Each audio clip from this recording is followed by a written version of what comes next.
Do sit down. We're just about to have some tea. Ladies and gentlemen, please do not panic, but scream. Scream for your lives.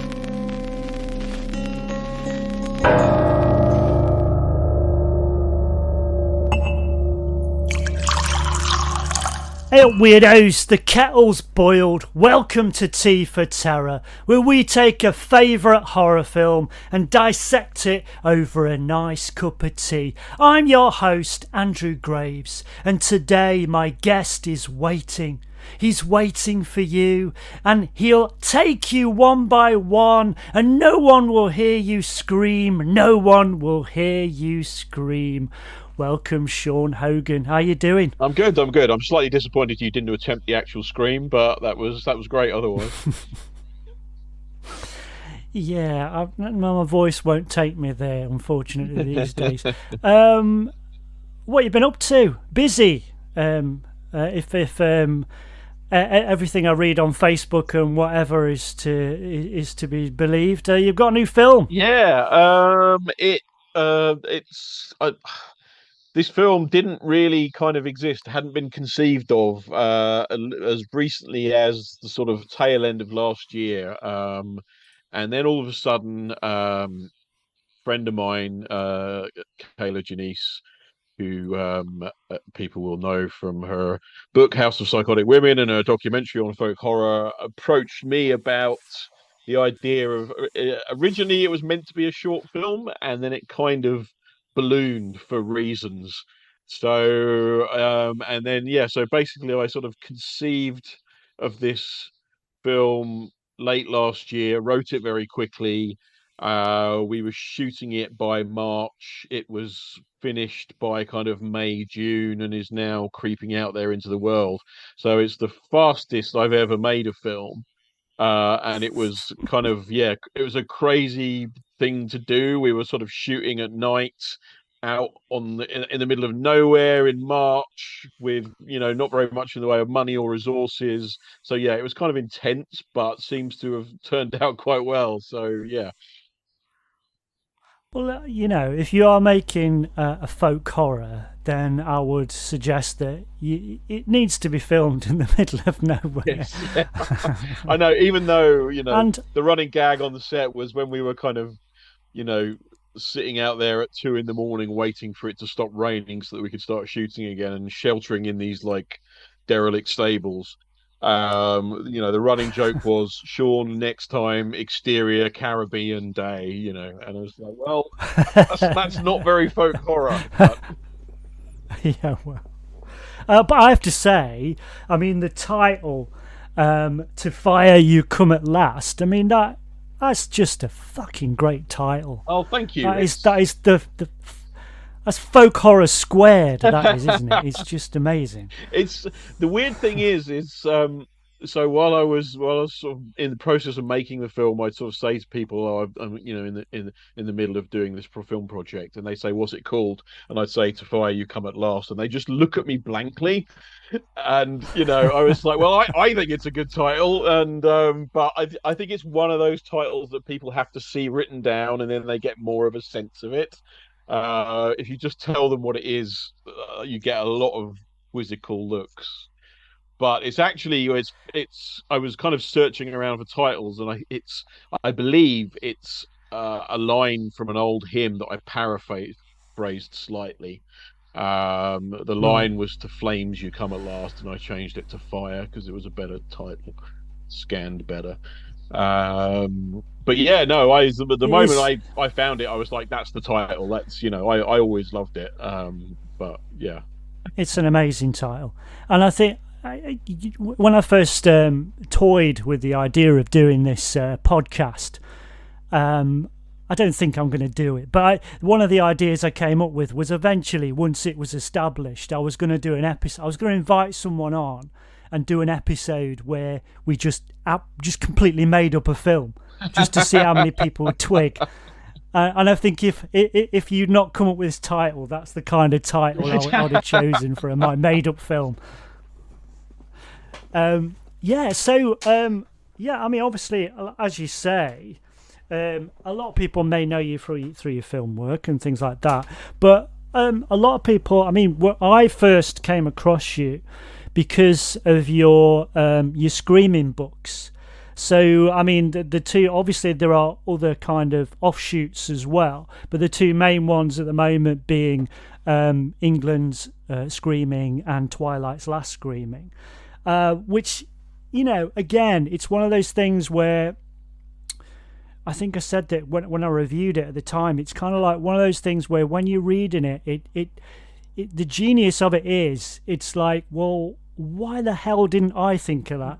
It seems obvious once it's been done, but you know, it takes someone like yourself to do it. To say, do you want to tell us about those books and what they are and how they sort of interconnect all these kind of horror webs and intricate sort of characters? Yeah, I mean, for anyone who doesn't know the books, England Screaming, as you say, was kind of the first one, although I wrote a monograph on Deathline a few years before that, which kind of started the whole thing off and still does kind of take place in the same universe as it turned out.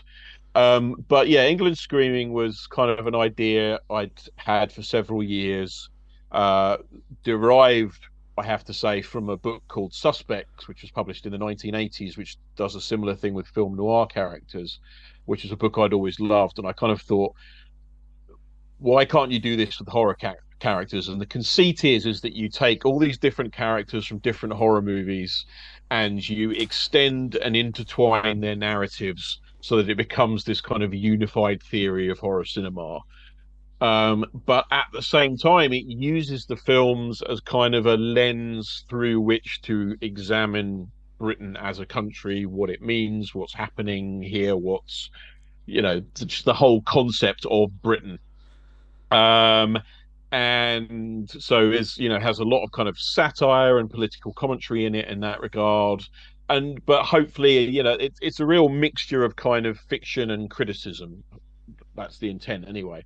And then that was a book I'd always kind of wanted to write, wasn't really sure that I ever would, and then finally found the time and the impetus to do it.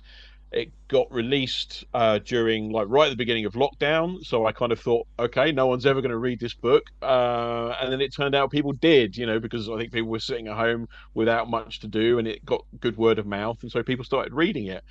So I'd kind of finished the first book on a bit of a cliffhanger, not really thinking about whether I would ever actually continue it or not. And then when that book did quite well, I ended up sort of pitching a sequel, which was a similar thing, but in America, taking the story and forward, but dealing with American genre cinema. And that ended up being this kind of mammoth book, because I was like, all right, well, if I'm going to do America, I have to do it properly. And so it, you know, it's just this whole big thing that goes back into the past of both America, the country, and horror cinema. And it's just this kind of big apocalyptic epic. And then, yeah, so I've written a couple of other smaller associated sort of novella type books as well, one of which deals with sort of Euro horror, one of which deals with Australian genre cinema. And yeah, so that's kind of been what I've been doing for the last few years, essentially because I reached a point where I'd been working on a different film for about a year and kept hearing that it was going to happen, that everyone loved the script and wanted to do it, and then after a year's work it suddenly didn't happen, and I just got so fed up with everything. I just kind of said, I'm done with this for the foreseeable future, and I'm going to go and write a book instead, which is what I did. And then I ended up writing 4 books. So yes, but now, you know, it's nice to be back making a film as well, although I'm glad I've done the book thing, and I still have a monthly Patreon that kind of continues the sort of the style of those books. And you know, who knows, I may do more in the future. I don't know yet. I think, I mean, it kind. I think it's interesting that it, you know, like you say, the first one coincided with lockdown, and I think it was, you know, that was one of the things that kind of made my lockdown, if you like. Obviously, it was a really grim time, but it was those kind of things that came up. But certainly, England Screaming. I remember, because I reviewed it for I think Bleak magazine at the time, and you know, so I got my sort of free copy, and I was and it just blew me away. And it just, and I think what I love about both that and Twilight's Last Screaming is that it's not, it's very intricate, and it doesn't just rely on the big hitters, although you don't avoid the big hitters either, but it does go, more obscure, and also brings in characters from films that we wouldn't necessarily traditionally see as horror characters or horror films. And I think in terms of creating that broader network of linking these genres and these films together, it's just literally, I've reviewed both books. I can't recommend them enough. Absolutely incredible. Really, really brilliant read. If you like your horror stuff and you like these connections and things that are rooted within the country that they're sort of created in, then you will absolutely love these books. Absolutely brilliant stuff. Oh, thank you. So Sean, where now I asked this of all my guests, what was your entry point into horror? I was just one of those kids that naturally gravitated towards it. I don't really know why. My mum thinks there's something kind of deeply wrong with me and doesn't really understand why I turned out this way. But I was just, immediately attracted initially to kind of monsters. Probably the first gateway film for me was the original King Kong. And then I sort of gravitated very quickly towards sort of horror, full stop. It was that I was a kid in the early in the 70s, which was a very kind of horror monster orientated time anyway, and the sort of stuff kids were exposed to then now looks kind of quite surprising in these days. So it was definitely kind of more in the atmosphere. But luckily my dad was quite happy to kind of sit up with me and watch late night horror movies, watch the sort of Hammers and Universals and stuff on late night TV. So that was kind of my gateway, really. And then, very quickly, another thing at the time, because it was obviously just so prevalent in that time, were these big sort of coffee table books all about horror movies that had full color photos in and everything. And those were just always on sale in W.H. Smith's or whatever, and I rapidly got obsessed by those, and had some neighbors' kids who were had a whole set of them, and I was like, oh my god, I'd never see anything like it, so I started collecting them myself. So yeah, it just seemed very natural for me. And they just come up again and again. The Alan Frank books and the Dennis Gifford books and those horror double bills. They were just such a key entry point to a lot of people. People of a certain age, I would say, Yeah, it was just, I suppose, I don't know whether now horror's just kind of more inescapable and it's kind of everywhere and feels a bit more mainstream. Whereas then it was still a bit more of a dirty little secret, but you had these little kind of gateways, such as the late night double bills and all this sort of thing, which were a real kind of cultural touchstone for, my sort of generation. And yeah, it felt a bit more tucked away, a bit hidden, but once you found it, you were like, oh my god, this is amazing, Yeah, especially those BBC Two double bills that went on for a number of years, from the early 70s right through to the 90s with Dr. Terror, really. And then obviously you kind of got a version of that with Movie Drome as well, later on. Yes, which was equally a big thing for me in a different it was just the way that TV used to actually, provide you with something. It was kind of an education in a way for, kids who are into that kind of thing. It is, and it definitely was, Movie Drome especially. Because, and again, we'll say this again and again, but I am not bemoaning the age of streaming or anything like that. I think it's great that there is instant access to a lot of this stuff. However, I think what is lacking is this sense of curation. Yeah, absolutely, I think that Movie Drome was obviously curated by someone who was obsessed with films. First, Alex Cox and then Mark Cousins. It was, and even those BBC Two late night double bills, I didn't really get the feeling that they were just plonked on. It felt like someone was thinking about the order of these things, Definitely. Especially the early sort of double bills. They were starting off with like Caligari and things like that and going through. So, yeah. And again, if you're growing up where you only have 3 channels, that sounds like a massive limitation from a modern point of view. But actually what that does is open up new worlds, because if you were offered a 24-hour cartoon channel as a kid, you'd watch that. But if you aren't, as we weren't, so you will sit and watch a Marilyn Monroe film, and that will make you less wary of other black and white films. So then, opens totally. up a whole new thing. I mean, that was never a question for me as a kid. I started watching horror movies. Some of them were in black and white. That wasn't really a problem. It was like some of them I didn't get. It's, one of my most formative memories of those double bills was watching the double bill of The Seventh Victim and Race with the Devil. Now, Seventh Victim at the time was completely lost on me as a kid because it was just too slow, too subtle.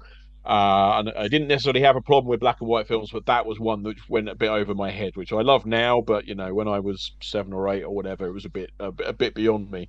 But Race with the Devil absolutely freaked the hell out of me. That was a real experience for me watching that film as a kid, and and still a film I enjoy now. But yeah, there was such vivid memories of when and where it was when I saw that. Yeah, I think I've kind of similar memories watching The Devil Rides Out for the first time, and the appearance of the devil in that is just something so eerie about it. It's in the middle of this kind of adventure action film with Christopher Lee, all these people you kind of knew and recognise, and then you've got this really brilliant scene. It's genuinely, still disturbing now. I think it's a great scene. So I think that a lot of people will have the similar experience, really. Any other entry points into horror? Any other key sort of aspects for you?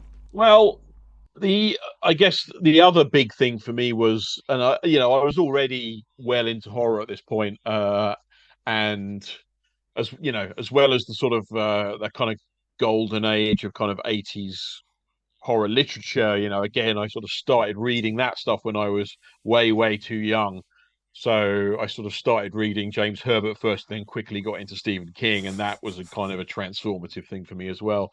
But the other thing that happened was my family, because of my dad's work, we moved to Hong Kong when I was 11. Which was obviously a real upheaval for a kid. But what I rapidly figured out was that there was no age classification in Hong Kong.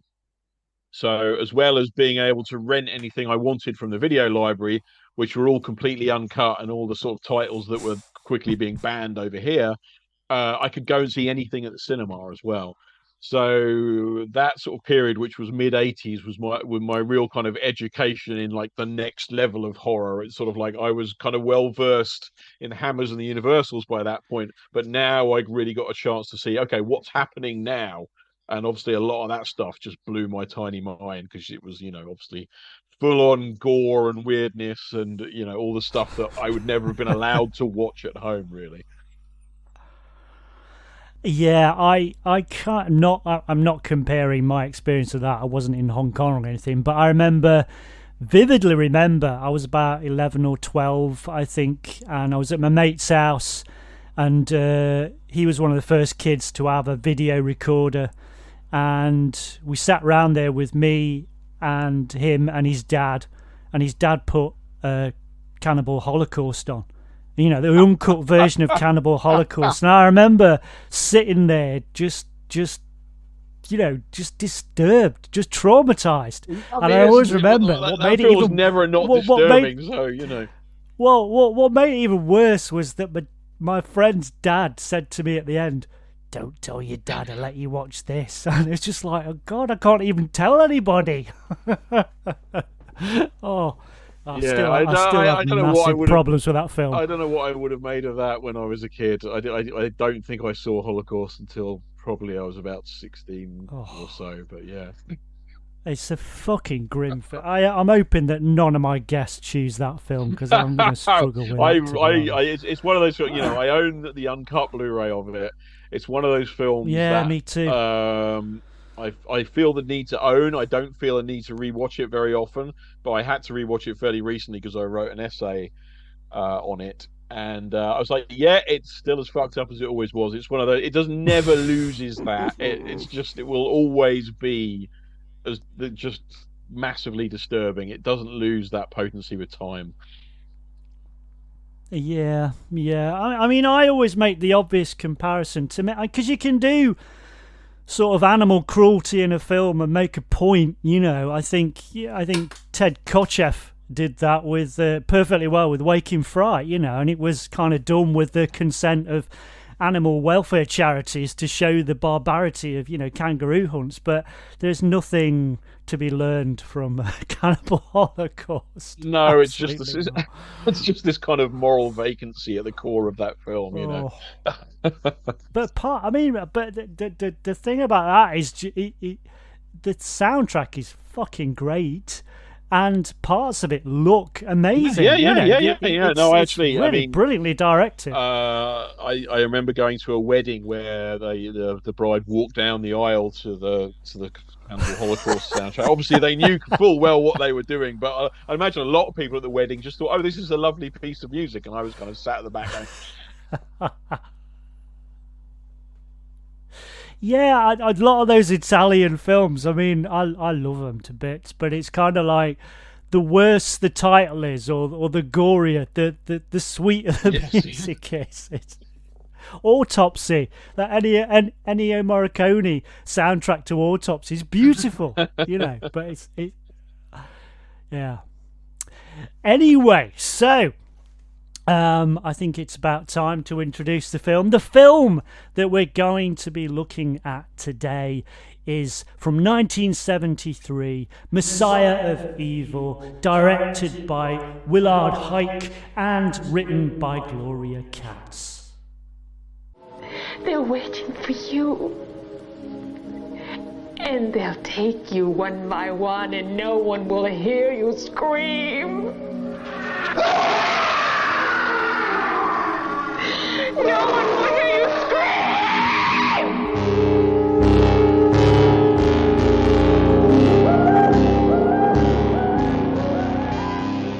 So, Sean, when was the first time you came across this film? I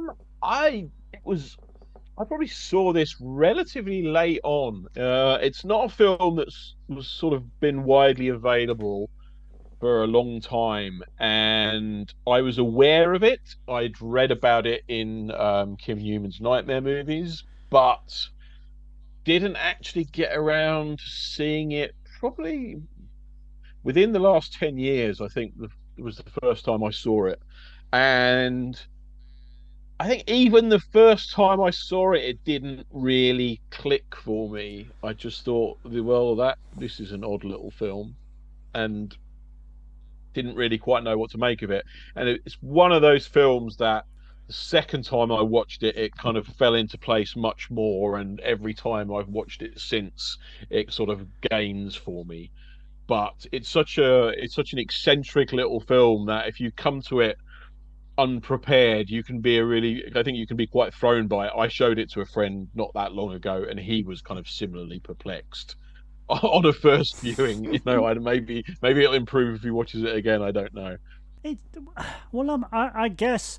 I mean, I came to it. I am being massively honest now. I can pretend to be cool and think I've been into this film for years. I hadn't. It was literally when you said, when I invited you on and said, "What film do you want to pick?" and you were like, "Messiah of Evil." I was like, oh, that's really not come across my desk before. So I went and I accessed it at that point, and I've watched it twice now, and I think it's phenomenal. Yeah, it's a brilliant film to be introduced to, and I think it's but it's one of those films where you it's almost impossible to explain. Yeah. You literally have to experience it to understand it, because what you cannot avoid talking about when we talk about this film is the creepiness and the atmosphere, and what it's. There are brilliant scenes in it, which we'll get to later, but it's just this over. This feeling that won't go away when you're watching it. It's one of those films where you almost need a shower after you finish watching it. It's just, there's something you can't necessarily put your finger on. It feels as though it belongs in the same universe as Carnival of Souls. It feels like this could be linked to that. It also, I think the other thing about it is it feels like very proto Stephen King. It's obviously Stephen King I think he was working on Carrie the same year this film came out, but it's kind of feels, it's got some of those vibes as well, the kind of Salem's Lot Small sort town of going weird thing. It has a lot, and obviously you got the seaside setting and the sea as well. It's just a very haunting, disturbing, strange film. Yeah, I mean, it's one of the things I think as I've got older, one of the things I've sort of come to appreciate more in horror cinema is that kind of atmosphere and that sort of sense of slowly building dread. Maybe when you're younger, you sort of want a bit more in the way of story or plot, but I kind of find myself less and less interested in that. I mean, I can still appreciate a good story, but sometimes I'm happy just to sit back and kind of luxuriate in a film that has this kind of spellbindingly weird mood, which I think Messiah of Evil has in spades. It's like, it really, if you look at the plot of the film, it's kind of nothing much. She comes to this small coastal town looking for her dad, and she basically just kind of like wanders around meeting weird people for the whole film, and then you have this kind of vaguely apocalyptic ending. But there really isn't much story to speak of, and I have to say it doesn't bother me at all. No, I agree, and I think I'll say this. I think even as I get older and older, I will take style over substance any day. I in terms of cinema, if something can just keep me occupied, not through some sort of well-structured story, but through atmospherics and creepiness and strangeness and some sort kind of feel of the off-kilter, and be placed into a world that I don't fully understand. I'd rather have that from a horror film. Give me something like Field in England or Messiah of Evil. These films that we're never going to get any answers. We're watching these films. We're not going to be provided with answers. And I know that drives some people crazy. Yeah. And that's partly why I am attracted to films like that, because I know they're going to drive people crazy. Yeah, I don't even think it's quite style over substance necessary. I feel like there is a substance to this kind of thing. Yeah. It's just, but it's not obvious. It's not making any like broad strokes points or anything like that. But it's in the sense that it's creating a different world and atmosphere and kind of enveloping you in this sort of other place. There does feel as though there's something substantial in that, even though it's not something I can kind of explain and say, well, this is why it's substantial. But, neither do I feel as though it's kind of entirely style over substance. Yeah, I mean, obviously there's stuff going on, but I think it's that, like you said, we're not spoon-fed. It's not being pointed out. It's not being underlined. It's just we know that there's something odd, and I think in a lot of ways you could make this sort of more obvious point of it, saying something about small-town America or America in general, and this feeling of the outsider being pushed to the limits of this strain. There's a lot of stuff in there, but I guess what I mean by style over substance is that, in the same way that I respond favourably to films by Dario Argento, I'm not going in to a Dario. If you're going into a Dario Argento film expecting a well-structured narrative, then you're going to be disappointed. You know, so it's kind of like I'm always kind of I'm always more at home with films like this, I think, than films that are trying to ram a well-structured story at me, and they can work as well. You know, Jaws is an incredibly well-structured narrative, and it's brilliant. You know, but I like feeling a little bit lost in film as well. No, absolutely. This this film feels very to me as sort of like proto David Lynch. Lynch is a director that I love a lot, and again, it's sort of like, I can't sit down and give you a précis of what Lynch's films are about, but they absolutely feel substantial to me. They're thoughtful, even if you can't explain them, and I feel the same is true of Messiah of Evil. Yeah, and Lynch makes the films he wants to make, and I don't think he has any desire or need to explain them. And I think, fortunately for him, he's got a million film critics to do it for him. So whether he agrees with their assessments, they will do that. Somebody will offer some sort of a assessment of what his films are about. But I don't necessarily care. I don't know. I don't have to know what something's about. I just like the way it makes me feel. And again, with this film, you can't really get around the fact that it's just such a brilliant aesthetic. It looks incredible, and I've never really understood this thing about films either being dated or timeless. I don't really get concepts like that, because this is unquestionably a 70s film, but I don't care, because it looks incredible.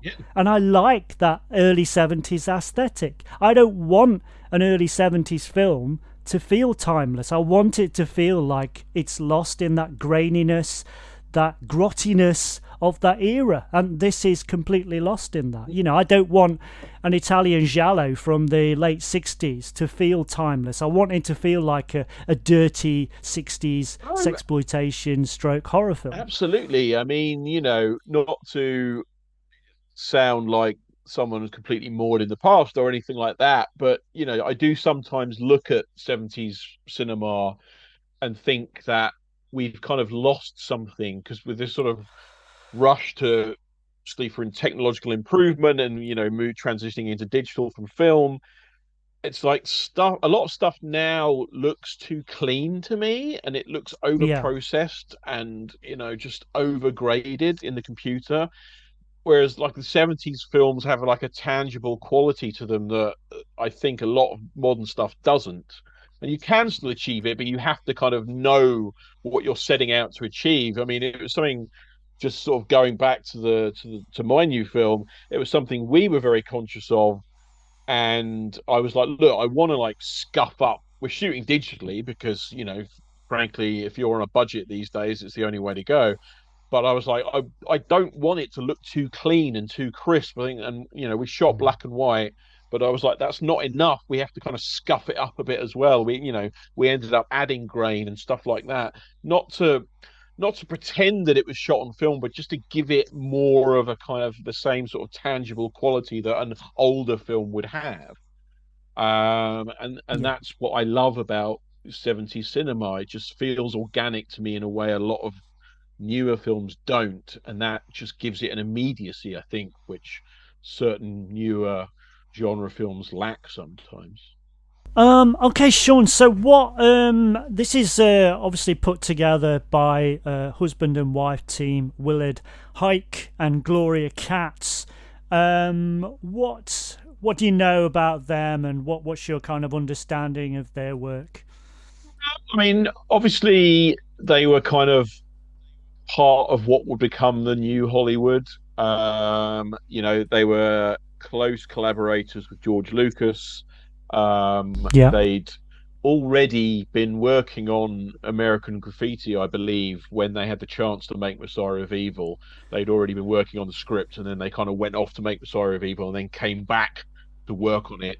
Yeah, that's right. It was a bit, American Graffiti, from what I understand, was a bit of a shit show in terms of the production. There was lots of which tends to be the case when George Lucas is involved, to be honest.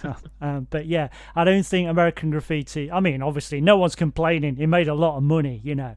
But yeah, it was a bit of a shit show when they were putting it together, I think. So I'm not surprised they got out halfway through and did something else in the meantime. Well, I think they were also just offered the opportunity to go and direct a movie. So it's sort of like, you know, what are you going to do? I think George Lucas gave them his blessing and said, go and make your movie. And yeah, it just so happened that he hadn't pulled American Graffiti back together by the time they finished, so they came back on. So yes, they did that. They worked on Temple of Doom.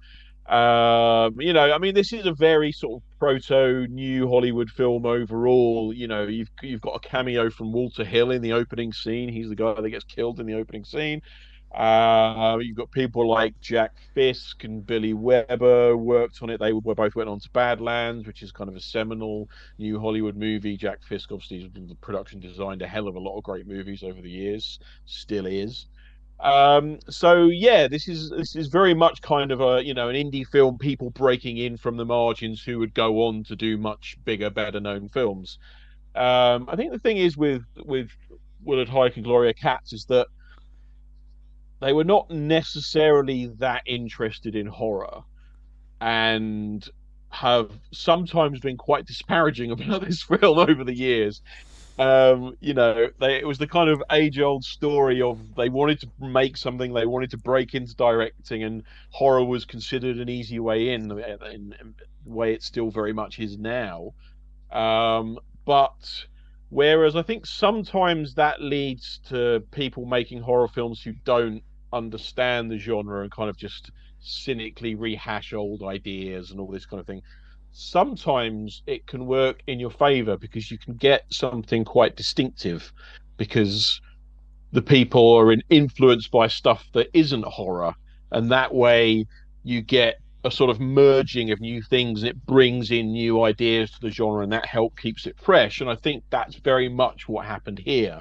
You've got people who are sort of fusing art house cinema, the sort of stuff they were interested in as film students, that kind of whole European explosion of art house movies in the 60s, which was stuff they obviously grew up watching, and they kind of bring that into making a horror movie, which gives Messiah of Evil such a distinctive feel.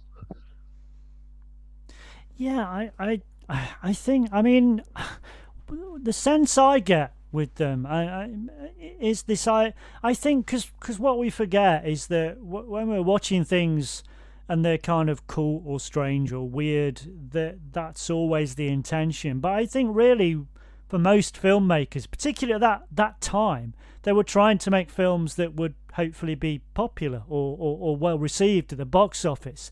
But I think but the other side of that is that often if you start off wanting to make something strange, I'm not saying it can't work, but sometimes it goes very wrong and you end up with something a bit more tired. I think it's the kind of directors or creatives that end up creating something that becomes cool or weird unintentionally. They are often the most interesting, because it's like, I always compare it, I really like, sounds like I'm going off on a massive tangent, but I really like the band ABBA, you know. Nice. I think ABBA have they are odd, because, you know, everybody sees them as this kind of cheesy throwaway thing, but they are incredible musicians. And I think what they were trying to do is be a kind of 70s glam band, and they kind of got it slightly wrong. and they brought all these kind of Nordic influences, these Scandinavian influences, which make it much more of a darker proposition. Yeah. If you listen to something like Dancing Queen, the lyrics are very up, but it's layered over these kind of minor chords, which makes it very odd. You know, Black Sabbath they were just wanting to be a blues band and got it slightly wrong and ended up inventing heavy metal, you know. I think there's a lot of that going on. You know, people might, you know, obviously something like Temple of Doom is very is a mainstream film, about as mainstream as you can get. But if you kind of separate it out from the rest of that franchise, it's a really fucking strange film. Yeah. It's it's the closest to a weird sort of Hammer horror kind of film. It feels very separate from the rest of the cycle, I think. And and whether you like it or not, Howard the Duck, that is whatever you want to say about it, there is no other film like it. It is a very strange film. Yeah, I mean, this is it's basically, this is the counterculture kind of bleeding into the mainstream, and sometimes it throws up these real anomalies. You've got people who are allowed to bring in this weird stuff, which they were probably enabled to do because they were working with George Lucas, who's basically the big gorilla who's going to let them stop studios from taking all this weird stuff out. Then you get this kind of eccentricity bleeding into what is supposedly mainstream fare. Yeah, I do. It fascinates me really as to what people's mindsets are when they set off on working on a project. I mean, but at the same time, I don't know, and I'll never find out. But I think you can. Whatever was the intention for Messiah of Evil, what it does is create something. It's the classic example of the uncanny. That is this film, from start to finish. It is uncanny. It's not trying to explain anything to you. It's not trying to sell you anything. It's simply dropping you into something which is beyond most people's understanding. It's just there. In the same way that Carnival of Souls, we don't really know what's going on, and this film could be this or whatever, but what it does is make us feel slightly strange or off, or we are looking at the world through a slightly tilted camera. Sure, absolutely. I mean, I think we should make the point that actually this film was never properly finished. They only did the first cut of the movie. There were portions of it that were never shot, and the film was finished by the investors. So it has this kind of elliptical, slightly disjointed feel, which I think really works for it. It helps it feel more dreamlike. Would it be as effective if it had been finished the way they wanted it to be? I don't know. This might be just one of those happy accidents where it doesn't matter that they didn't get to finish the film because what was there works, But as you kind of suggested, sometimes with films, especially with first films, people's inexperience can sometimes lead to very interesting results. The sense that they don't quite know what they're doing, and that has interesting consequences because you're doing stuff that maybe you shouldn't do according to the textbook, but sometimes it can click and really work. And I think that's the case with this film, and it's very much the case with Deathline, which is another film I love, which I've written about, which I think in a different way has a similar kind of quality. There are things in Deathline that shouldn't work. The way it's written, the way it's constructed, there's all sorts of absolute no-nos in terms of how you approach writing a screenplay, and yet it works brilliantly because of just this particular fusion of elements. And I think the same is true of Messiah of Evil. I think the other thing about it that even if it was kind of tagged on, because as you say, it was never completely finished, the fact that it kind of bookends with, it starts in an asylum and finishes in an asylum, and I've always I've dug that when films do that. I like that. There's a lot of films but it kind of ties in because it's got the same sort of bookending as Cabinet of Dr. Caligari. Obviously that starts and finishes in a lunatic asylum, but also as well as that, the other thing it's kind of got in common with Cabinet of Dr. Caligari is its use of art, and it uses canvases and giant pieces of art to almost kind of throw you in the same way that Cabinet Dr. Caligari does. It creates false perspectives. You know, there's a big scene in the background where there's like an escalator or a stair, and for a while you think that's part of the set, but actually no, it's a canvas, and it really plays. I mean, I suppose you'll notice these things more when we get a nice crisp Blu-ray coming out. But obviously, I was watching it on YouTube. But there's a lot in there which are, you know, kind of, you know, there is that kind. It does use kind of artworks, these kind of violent, weird sort of pieces of art to actually to disorient you. No, I mean the use of murals, like specifically in her father's home, is a brilliantly eerie and very cost-effective piece of production design, which is, you know, wouldn't have cost very much at all, but is, you know, hugely atmospheric because it gives you a feeling that she's always being watched. That the main character is always being spied upon. There are figures constantly lurking around her, and it is very disconcerting. Because it honestly doesn't really matter if you see it on a clean print or not. It still works because there are always these figures in the background. It's a really, really brilliant piece of production design. You know, the use of art in it in general, I think that's partly a very sort of pop art thing, which was obviously huge at the time. Yeah. I think it's also kind of very Godardian. It seems to me there are a couple of very definite Godard nods in there. Her father dousing himself in blue paint at the end is feels very Pierrot Le Fou. So again, it's just this sort of mixture of elements from outside the genre that they're kind of dragging in to this genre piece, and it makes something new. What do you think about the casting and the characters? So it's one of those films that has a kind of very eccentric oddball cast, and they're not all necessarily giving great performances, but they have this quirky pitch to them that gives this film a very distinctive feeling. I mean, you know, I think Marianne Hill's a great presence. I believe she was basically cast because Willard Huyck liked that she'd been in a Howard Hawks movie, and she sort of went on to have, you know, like had a few supporting roles in like High Plains Drifter and Godfather 2, but she's definitely got kind of a look, you know, and a film like this, which is very much about striking visuals, is kind of like you want actors with great faces, and she has a great face. I mean, so you've got Michael Greer, who was a drag artist, I believe. This was his first kind of straight role. You know, I'm not sure you'd call him a great actor, but again, he has this very eccentric presence, which I think really works. Yeah, presence is definitely the word. He is, very odd presence on screen. Yeah.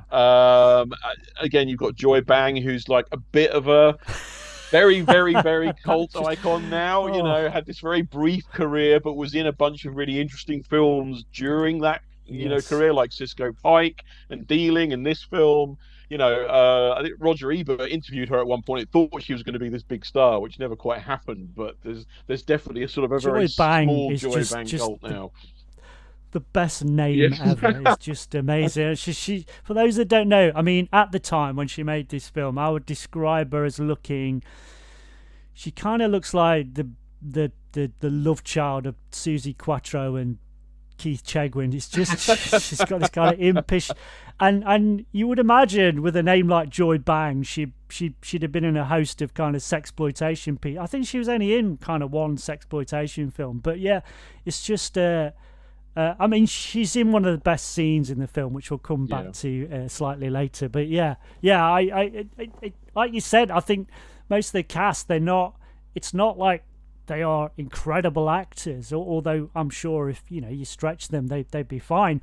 But it's just that, you know, it again, like Carnival of Souls, you know, no one's going to accuse the cast of Carnival of Souls of being, you know, Shakespearean actors, but they are perfect for that film because they fit with the disjointed feel of it, and it's exactly the same with this film. Yeah, I mean, you do have like a couple of the kind of old Hollywood pros coming in. You've got, Yes. Alicia Cook Jr., who's like once again playing the crazy old drunk guy who sees everything that's really going on and no one believes him. As he does in Salem's Lot and Electra Glide in Blue and all these other films. And then you've got Royal Dano, who's like brings this kind of gravitas to it, and didn't want to be in the film, but I believe their friend Matthew Robbins, he'd been in his student film and he persuaded him to appear in it. I don't think he really kind of understood what the hell was going on. But again, he's kind of got that old school gravitas that you sort of need for his kind of narration and when he kind of shows up for the pivotal scene when he comes back. So you do have a kind of couple of old pros in there who really deliver. They know they know full well what they're doing and they give it their all. But yeah, it's just sort of like a weird mixture.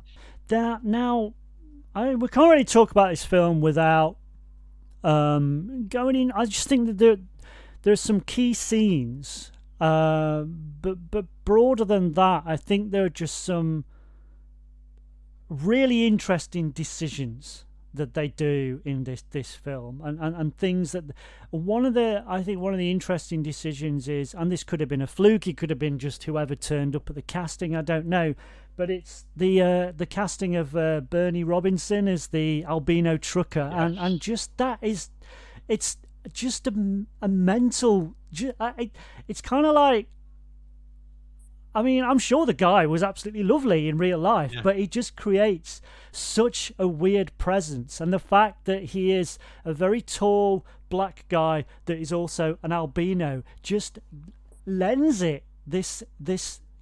Of course, there's going to be a overly tall black albino in this town who is not averse to eating human flesh, of course. Or indeed live rats, that in this film. Exactly, like the bag of live rats, yeah. Yeah, no. Again, that's the sort of casting you kind of might expect to see in a Lynch movie. It's just like these people who have this kind of off-kilter presence, and you just think, it doesn't matter whether they can really act or not, they're going to bring something to the movie. And it's like, the guy playing Benny can't really act, but it doesn't matter. That car scene, it's with him playing Wagner and eating live rats, and it's just such a bizarre scene. And it doesn't really matter that he can't deliver the dialogue properly, because that kind of adds to the whole atmosphere of it. I mean, the key scenes, I mean, it kind of fits in. There's lots of different scenes I like, but in terms of, very memorable scenes, there's two that stick out to me. Those being the cinema, which features Joy Bang that we talked of, and the supermarket scene. Are there any scenes that kind of stand out to you, and what do you think about those scenes? I think those are obviously like the two set pieces, and they are very striking, and it's kind of interesting. The supermarket scene obviously harkens towards Dawn of the Dead, that kind of idea of consumerism and zombies, and it's interesting because this does feel like a post Night of the Living Dead movie, although I believe Willard Huyck claims that he hadn't seen Night of the Living Dead at the time. Yeah. It does feel like it's a distant relative. Yes. I mean, it is a kind of zombie film. Yeah, it certainly feels like, after Night of the Living Dead obviously kind of changed the genre, and this certainly feels like a film post Night of the Living Dead. But yet, obviously, I think anticipates where Romero would go next with that one scene. It's like Dawn of the Dead in miniature. But then also the cinema scene, I think it's one of the times where he does acknowledge an influence very obviously is the birds. Her sitting there in the cinema, and gradually behind her it fills up with zombies. And it's obviously derived from the birds, but it's still brilliantly effective. It is really. I mean, obviously, like you said, it is the birds, but it it's done so well, you don't mind it being an obvious nod. And I think the fact that she's sitting there with the American flag popcorn container as well is a really nice sort of image as it's well. really well staged, and you've got this like sort of bizarre Sammy Davis Jr. Western like shop of clips on the screen, and then when she finally sort of realizes what's going on, you get that the very sort of striking staging of it at the end where she runs towards the screen and the zombies sort of grab her, and then you get the sort of hand and the blood on the white screen. It's very well put together. As much of it's kind of conceived as a homage in its own right, it's a really well crafted set piece. And I think with the supermarket scene, like you said, there are these kind of later on we get echoes of it in Dawn of the Dead, and I think, and in fact, when I was kind of putting stuff on Facebook, I didn't mention the film we were going to talk about, but I put a still on from the supermarket, and I think a lot of people assumed it was Dawn of the Dead. Right, yeah. What I like about the supermarket scene, it is genuinely eerie, and there is this slow build, and I think they make really interesting decisions. A lot of this film, I think, is in the edit, and I think what the supermarket scene does really well is that we're not necessarily concentrating on the close-up horror of the situation. A lot of the time, what we are concentrating is these eerie cutaways, which it helps to build the tension. It's a really odd thing to think about. You'd think you'd focus directly on the horror, but actually by cutting away and having these fairly innocuous shots of a supermarket actually help to build the tension. It's really, really cleverly done. Yeah, I mean, I think that's what one of the really striking things about the movie is its kind of sense of place and location, and the way it uses that. I think, again, that's a very art house influence. It's very sort of them kind of lifting from Antonioni, sort of, placing actors against architecture and the use of the wide screen and just that kind of sense of composition and environment. It's interesting that, in those days, so obviously Antonioni was sort of a major figure at that point and was someone who you would see influencing kind of genre cinema. Early Argento lifts from Antonioni a lot as well, and that's not really something you see anymore. That's kind of Antonio's somewhat forgotten figure, but I think if you look at those sort of films that were influenced by him back then, it is a very striking way to approach horror. It kind of makes sense that it's been, this is up until recently a fairly forgotten film which has been influenced by another forgotten influence. it's just a kind of it's an enigma wrapped within enigma, to coin a phrase. So any other bits and anything, any other business on Messiah of Evil, anything you think people should know about this film? I mean, I would say I think it makes a great double bill with another sort of 70s horror movie that was kind of fairly unknown for a long time. I think is somewhat better seen now, I think, because of increased availability, which is Let's Scare Jessica to Death. I think this makes a great double bill with that film. They feel kind of very similar in tone somehow. Jessica was released while Messiah was still in production, so it's just one of those kind of odd coincidences of two films coming out that kind of complement each other, but really have no influence upon each other. And I think they do complement each other nicely. Although I think Jessica is different in the sense that it's again a kind of art house influenced genre movie, but whilst Messiah is very sort of, as we've said, kind of more Godardian, Antonioni influenced.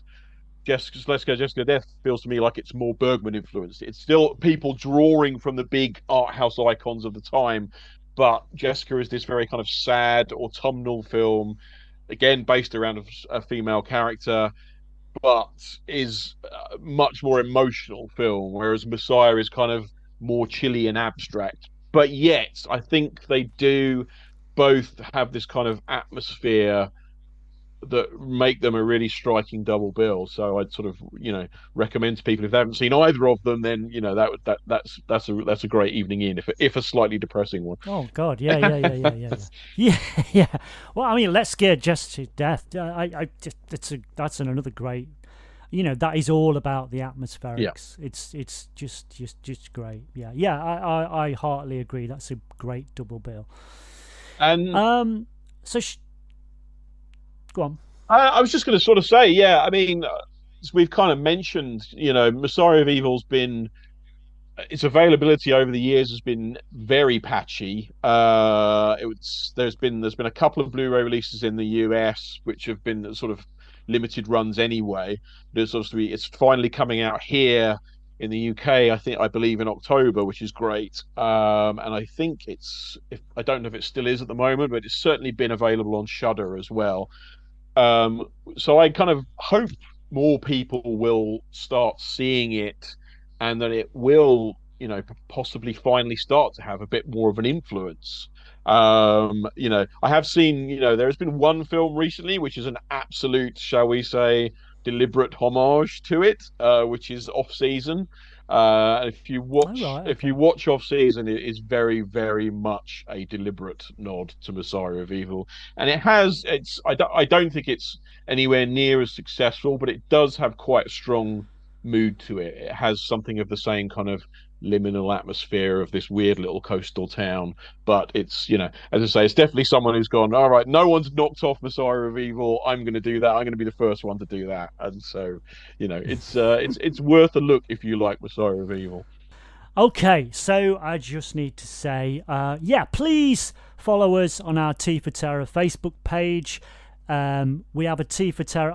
What the hell is it called now? Is it X, Twitter, whatever it is? We've got a T for Terror page on that thing, and Instagram and YouTube and all. And you can listen to the podcast on various different platforms. So please do, and give us some feedback. Write us a review. Tell us what we're doing right, etc. And it just remains for me to say thank you to my very, very special guest, Sean Hogan. Thanks for coming on, Sean. Thanks for having me. And remember to call round next time. Make yourself at home. You're probably dying for a nice cup of tea for terror. And remember, my friend, future events such as these will affect you in the future.